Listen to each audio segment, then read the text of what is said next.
Hey guys, welcome back. In this video, I'm going to show you how to split each Excel sheet into a separate file. Let's get started. I have this file named Book 1 with 4 sheets: January, February, March, and April. The goal is to separate these worksheets and save them as individual Excel files. Unfortunately, Excel doesn't offer this feature outright, but the simple VBA code can handle this task. Before we proceed with the code, remember to save the example workbook in a folder because the code will use the folder location to store the split worksheets.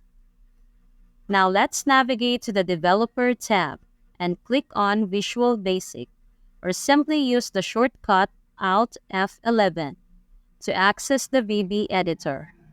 Within this editor, we'll insert a new module by right-clicking on any object, selecting Insert, and then choosing Module.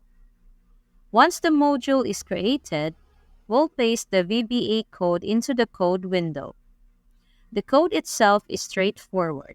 It fetches the folder location from the existing workbook and then individually saves each worksheet as a separate Excel file.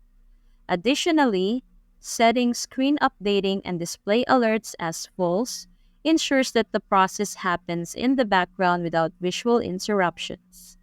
Executing the code, clicking the play button or hitting F5 swiftly splits the worksheets into 4 files: January, February, March, and April, each containing the respective worksheets data.